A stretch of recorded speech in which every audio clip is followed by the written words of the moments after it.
राघव ने मुझे पाने के लिए सिर्फ धनुष तोड़ा था, अब उन्हें रावण का घमंड तोड़ना होगा। राम भक्त हनुमान के सामने जानकी द्वारा कहा गया यह संवाद ही आदि पुरुष की कहानी का सेंट्रल थीम है और बचपन से हम रामायण और राम लीलाओं में राघव द्वारा न्याय पर न्याय की जीत वाली इस महान गाथा को देखते, सुनते और पढ़ते आए हैं। तो दोस्तों, आज हम एक्सप्लेन करने वाले हैं आदि पुरुष मूवी को। आदि पुरुष यानी भगवान विष्णु को कहा जाता है। लंबे समय तक स्वयं भगवान विष्णु भी इस बात से अनजान थे कि वो ही इस ब्रह्मांड के आदि पुरुष हैं। विष्णु के राम अवतार की कहानी फिल्म आदि पुरुष के माध्यम से दुनिया को बयां होने जा रही है और प्रभास की ये फिल्म सिर्फ पैन इंडिया नहीं है बल्कि वर्ल्ड वाइड रिलीज हुई है। तो एक्सप्लेनेशन शुरू करते हैं और अगर वीडियो अच्छा लगे तो वीडियो को लाइक जरूर कीजिएगा और इसी तरह के वीडियोस पाने के लिए आप हमारे चैनल को भी सब्सक्राइब कीजिएगा ताकि आपको इसी तरह के लेटेस्ट और फ्रेश कंटेंट मिलते रहे। तो फिल्म की कहानी की शुरुआत महर्षि वाल्मीकि के रामायण की तर्ज पर ही होती है, जहाँ राम सिया राम गीत के माध्यम से बैकड्रॉप में राम और सीता का विवाह कैकेयी द्वारा राजा दशरथ से 2 वचन की मांग और राम सीता लक्ष्मण का वनवास, छोटे भाई भरत द्वारा बड़े भाई की पादुकाएं ले जाने जैसे सीन दिखाए गए हैं। और फिर गीत खत्म होते ही नजर आता है रावण, जो बर्फीले चट्टानों के बीच तपस्या कर रहा है और मांगने पर भी अमरता का वरदान ना देने वाले ब्रह्मा रावण से प्रसन्न होकर उसे ये वरदान दे देते हैं कि देव या दानव के हाथों तुम्हारी मृत्यु नहीं होगी, ना तो तुम्हारी मृत्यु दिन में होगी, ना ही रात में होगी, ना वायु भी होगी, ना जल में होगी और ना ही तुम्हें कोई मानव मार सकता है। तो भगवान ब्रह्मा की चतुराई से अनजान रावण वरदान मिलते ही दैत्य में परिवर्तित हो जाता है। दूसरी तरफ राघव अपनी पत्नी जानकी और शेष के साथ पिता के दिए गए वचनों का पालन करने के लिए वनवास काट रहे हैं। अब आगे हम रावण के पास रावण की बहन शूर्पणखा को देखते हैं। वो यहाँ पर रावण के पास आती है और उसे अपनी नाक बताती है जो कि कटी हुई थी। यहाँ पर वो रावण से कहती है कि राघव के भाई ने मेरी नाक काट दी है और ये सुनने के बाद रावण क्रोधित हो जाता है कि आखिर रावण की बहन की नाक कोई कैसे काट सकता है। और साथ ही शूर्पणखा रावण को राघव की पत्नी मतलब सीता की सौंदर्य के बारे में भी बताती है। वो कहती है कि पूरी दुनिया में ऐसी लड़की उसने आज तक नहीं देखी, उसकी जगह जो है वो जंगल में नहीं बल्कि इस लंका में होनी चाहिए। दरअसल शूर्पणखा तो सिर्फ अपना बदला चाहती थी, इसलिए उसने ये सारी बातें अपने भाई रावण को बताई। आगे हम जानकी और राघव को देख पाते हैं। जब दोनों साथ में होते हैं तो यहाँ पर जानकी को एक स्वर्ण मृग दिखाई देता है और वो राघव से कहती है कि जब हम वनवास से वापस घर लौटेंगे तो हम इस स्वर्ण मृग को अपने साथ लेकर चले जाएंगे। ये सुनने के बाद राघव तुरंत ही उस स्वर्ण मृग के पीछे लग जाते हैं। वो उसे पकड़ने की कोशिश करने लगते हैं। जब राघव उस हिरण का पीछा कर रहे थे तो यहाँ पर जो वो हिरण होता है वो बार बार राघव की आवाज में सीते चिल्लाया जा रहा था। ये सुनने के बाद सीता जी को ऐसा लगता है कि कहीं न कहीं राघव खतरे में है, इसलिए वो लक्ष्मण जी को राघव के पास जाने को कहती है, लेकिन लक्ष्मण जी मना करते हैं। वो कहते हैं कि मैं तुम्हें अकेला छोड़कर यहाँ से नहीं जा सकता, लेकिन जानकी बार बार बोल रही थी, इसलिए लक्ष्मण जी यहाँ पर एक लक्ष्मण रेखा खींच देते हैं और अपनी भाभी माँ से साफ इनकार कर देते हैं कि वो इस लक्ष्मण रेखा के बाहर ना जाए। दूसरी तरफ राघव उस हिरण को मार गिराते हैं और उन्हें पता चलता है कि दरअसल में ये हिरण एक मायावी है और लक्ष्मण जी भी यहाँ पर पहुँच चुके थे। तब उन्हें ये बात समझ आती है कि ये किसी की एक बहुत बड़ी चाल है, इसलिए वो तुरंत ही वापस सीते के पास जाने लगते हैं। यहाँ दूसरी तरफ हम देखते हैं रावण को, जो कि एक साधु के भेष में सीता जी के पास आता है। वो यहाँ पर उनसे भिक्षा चाहता था, लेकिन वो चाहता था कि सीता जी बाहर आए क्योंकि उसने लक्ष्मण रेखा को देख ली थी। लेकिन सीता जी साफ मना कर देती है कि वो बाहर नहीं आ सकती है। लेकिन साधु जब उसे श्राप देना शुरू करता है तो ना चाहते हुए भी सीता जी को बाहर आना पड़ता है। और जैसे ही सीता जी बाहर आती है तो रावण साधु के भेष को छोड़कर रावण के भेष में परिवर्तित होकर सीता जी को अपने साथ ले जा लेता है। और ये सब कुछ कहीं न कहीं राम जी और लक्ष्मण जी ने देख लिया था। जैसे ही रावण उन्हें ले जाने लगता है तो पीछे से एक बाज आता है और वो हर कोशिश करता है सीता जी को छुड़ाने की, लेकिन आखिर में रावण उस बाज को मार गिराता है। सीता जी को राम और लक्ष्मण ले जाते हुए देख रहे थे। यहाँ पर लक्ष्मण जी राम जी से कहते हैं कि ये उसकी गलती है, लेकिन राम जी उससे कहते हैं कि ये नियति है और इसे कोई नहीं बदल सकता। जब रावण जानकी को अपने साथ ले जा रहा था तो रास्ते में जानकी ने अपनी कुछ मोतियों को जंगल में फेंक दी थी और ये मोती कुछ वानरों के हाथ लग जाती है। उसके हाथों में जब ये लगती है तो वो ये मोती को अपने सरदार के पास ले जाने लगता है और वो सरदार दरअसल में सुग्रीव होता है। और यहाँ रावण ने जानकी को अपने साथ लंका ले गया था। अगले सीन में हम भगवान श्री राम और सबरी के मिलन को देख पाते हैं। यहाँ पर हम देखते हैं कि सबरी ने उनके लिए कंदमूल और बेर लेकर आई थी, जो कि जूठे थे। वो इसलिए क्योंकि वो नहीं चाहती थी कि वो भगवान को खट्टे बेर खिलाए, इसलिए उन्होंने चखना प्रारंभ किया। और भगवान राम सबरी की इस भक्ति को देखकर मोहित हो गए। लेकिन राम जी के भाई लक्ष्मण उन्हें देखकर अचंभित थे, क्योंकि भैया जो है वो झूठे बेर खा रहे थे।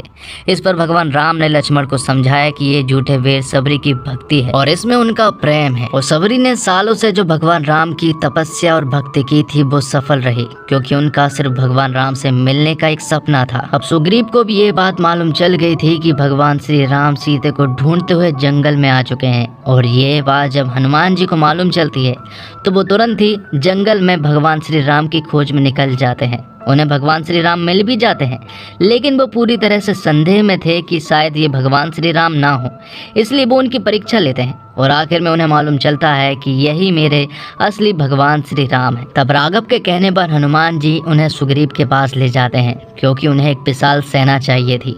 लेकिन यहाँ जाने के बाद उन्हें मालूम चलता है कि उन दोनों भाइयों के बीच बंटवारा हो चुका है, और जो बाली है वो बहुत ही बलशाली है और बहुत ही ज़्यादा चतुर भी है, और बंटवारे में पूरी की पूरी सेना भी उसी की साइड है। तब भगवान श्री राम उसकी मदद करने के लिए आगे आते हैं और सुग्रीव से कहते हैं कि तुम्हें अपने भाई बाली से युद्ध करना चाहिए, और जो तुमने खोया है वो तुम्हें वापस लेना होगा। ये सुनने के बाद अगले ही दिन सुग्रीव बाली से युद्ध करने के लिए उसके गढ़ में पहुंच जाते हैं। वहां पर उन दोनों के बीच में युद्ध होता है, लेकिन इससे पहले कि बाली कोई और छल कर पाता, यहाँ पर राघव ने अपने तीर से बाली को मार गिराया था। तब से यहाँ का राजा सुग्रीव बन गया था। तो बाली की पूरी सेना जो है वो सुग्रीव के कंट्रोल में थी। लेकिन अभी भी ये प्रॉब्लम है कि आखिर इतने बड़े समुद्र को पार करके वो लंका कैसे पहुँचे। उन्हें ये संदेश भी पहुंचाना था सीता के पास कि उनके राघव उन्हें लेने के लिए आ रहे हैं, लेकिन इतनी दूर तक कोई भी नहीं जा सकता सिवाय हनुमान के। तब यहाँ पर राघव हनुमान जी को उनकी ताकत का एहसास करवाते हैं, और ये सुनने के बाद हनुमान जी तुरंत ही सीते के पास जाने लगते हैं लंका। वो वहाँ पर पहुँच भी जाते हैं, और हनुमान जी यहाँ पर सीते को राघव की अंगूठी दिखाते हुए कहते हैं कि मुझे राघव ने भेजा है और वो जल्दी तुम्हें लेने के लिए भी आएंगे। हनुमान जी जानकी से कहते हैं कि आपको अभी मेरे साथ चलना चाहिए, कोई भी प्रॉब्लम नहीं होगी। लेकिन सीता जी उनसे कहती हैं कि राघव ने मुझे पाने के लिए शिव धनुष तोड़ा था, अब उन्हें रावण का घमंड तोड़ना होगा। जब वो दोनों बात कर रहे थे तभी यहाँ पर रावण के कुछ लोग आते हैं और वो हनुमान जी को बंधक बना लेते हैं, जिसके बाद रावण का बेटा इंद्रजीत यहाँ पर हनुमान जी की पूंछ में आग लगा देता है। और इंद्रजीत हनुमान जी से कहता है कि यहाँ पर आया है तो अब जलेगी तो तेरी। तब यहाँ पर हनुमान जी इंद्रजीत को जवाब देते हैं कि कपड़ा तेरे बाप का, आग तेरे बाप की और तेल भी तेरे बाप का, तो जलेगी भी तेरे बाप की ही। ये बोलने के बाद हनुमान जी तुरंत ही लंका में जगह जगह जाकर पूरी लंका को तहस नहस करके आग लगा देते हैं और सही सलामत वापस राघव के पास पहुंच जाते हैं। वो राघव को बताते हैं कि सीते बिल्कुल ठीक हैं। जिसके बाद ये लोग समुद्र पर सेतु बनाने का काम प्रारंभ करने वाले थे, लेकिन समुद्र उनका साथ नहीं दे रहा था।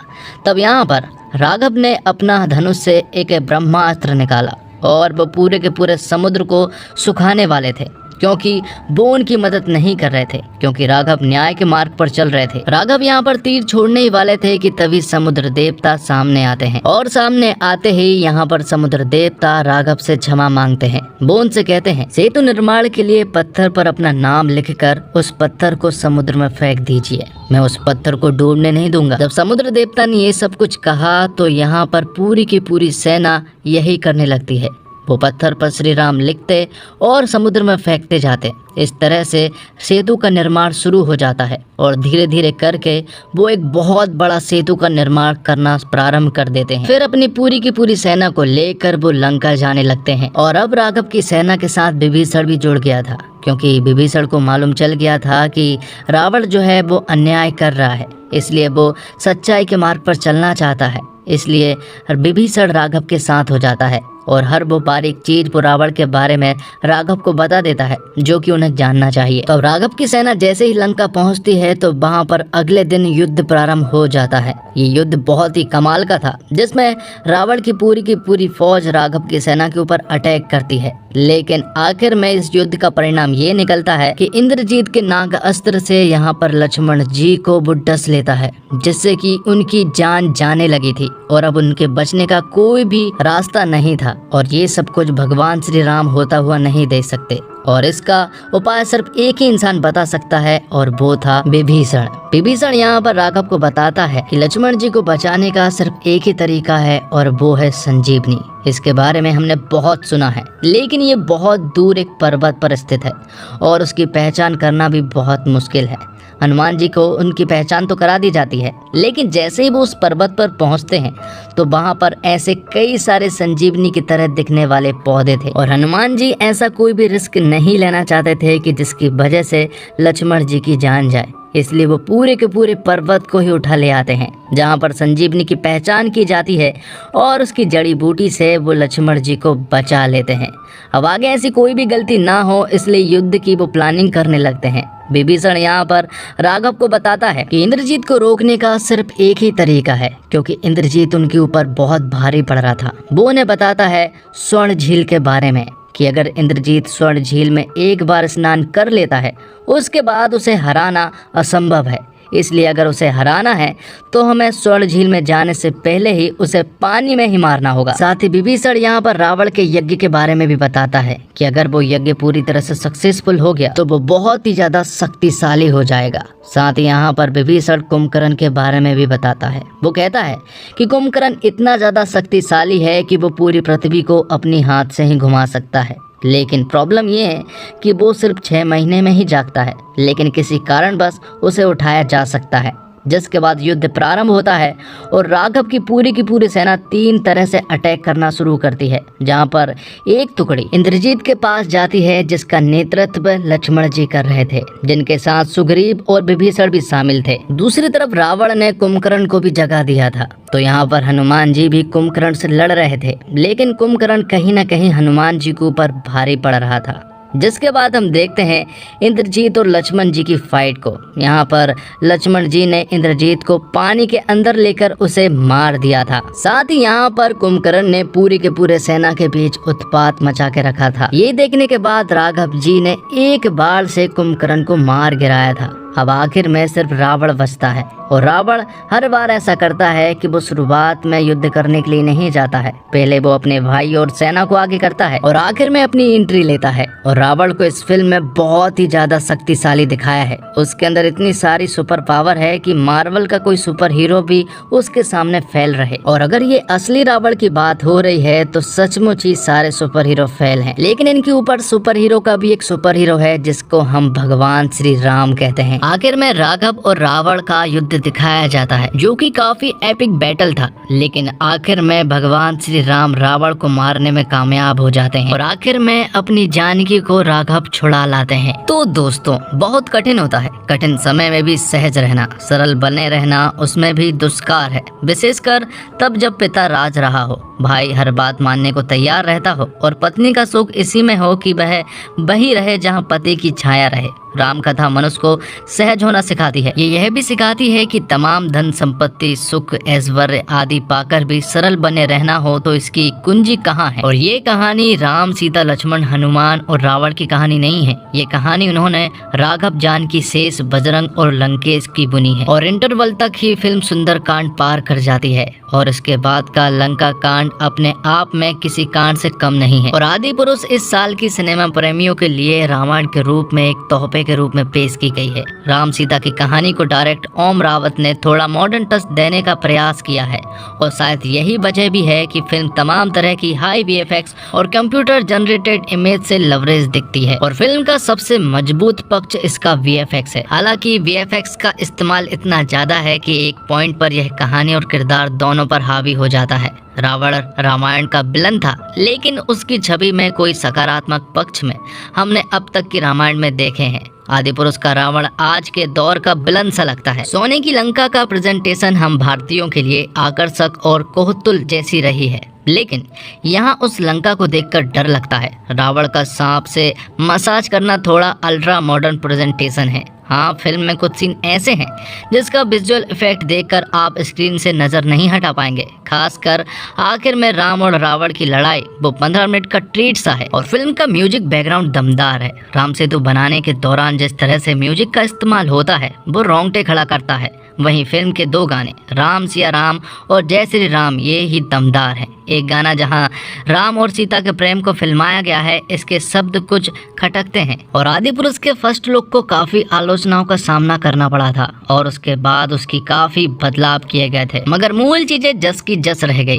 इसमें कोई दो राय नहीं कि वीएफएक्स के मामले में फिल्म एक विजुअल ट्रीट साबित होगी, मगर सीजीआई की खामियां रह गई हैं। 2D में वीएफएक्स और सीजीआई का काम प्रभावशाली नहीं है, जबकि 3D में यह दमदार है। सबसे बड़ी दिक्कत आती है स्क्रीन प्ले और डायलॉग्स में। मनोज मुंतासिर के लिखे डायलॉग्स में जहां राघव और रावण के चरित्र समृद्ध हिंदी जैसे जानकी में मेरे प्राण बसते हैं और मर्यादा मुझे अपने प्राणों से भी प्यारी है बोलते नजर आते हैं, वहीं दूसरी ओर बजरंगबली और इंद्रजीत तेरी बाप की जलेगी बुआ का बगीचा समझा है क्या जैसे संवाद बोलकर उपहास का पात्र बन जाते हैं। और आदिपुरुष पहली बार अपने टेक्निकल पक्ष की वजह से खबरों में आई थी। टीजर के बाद लोगों ने शिकायत की कि ये क्या वीएफएक्स है। मेकर्स ने समय लिया, बोले वीएफएक्स को सुधार कर पिक्चर रिलीज करेंगे। पिक्चर देखने के बाद पता चला कि मेकर्स ने वीएफएक्स में कुछ सुधार नहीं किया है। टीजर में एक्टर्स की शक्लें भी काफी कंप्यूटर जनरेट लग रही थी, उन्होंने बस उसे ठीक कर दिया। इस फिल्म में बंदर जैसे दिख रहे हैं, मगर उन्हें असल वाले बंदर देख लें तो कांप जाएं। रावण की पूरी सेना गेम ऑफ थ्रोन्स वाले नाटर वर्कर्स सी लगती है, उसमें कुछ थैनोस जैसे दिखाई देने वाले भी लगते हैं।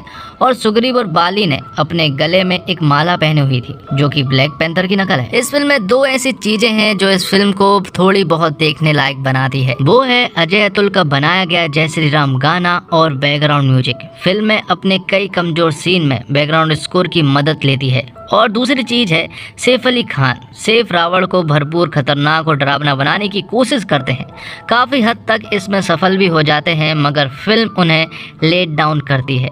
एक तो रावण के किरदार की हाइट फिल्म में दिखने वाले अन्य सभी किरदारों से ज़्यादा है। जब वो चलते हैं तो ऐसा लगता है कि रावण किसी वीडियो गेम का हिस्सा है। उनके हिस्से घिसे हुए डायलॉग्स आए हैं, प्लस में वो कई मौक़ों पर अजीबोगरीब आवाज़ निकालते भी सुनाई देते हैं। कृति सेनन के पास करने को कुछ नहीं था, क्योंकि फिल्म शुरू होने के आधे घंटे के भीतर रावण जानकी को किडनैप कर लेता है। उसके बाद वो अशोक वाटिका में राघव का इंतजार कर रही होती है। 2-3 गानों में दिखती है।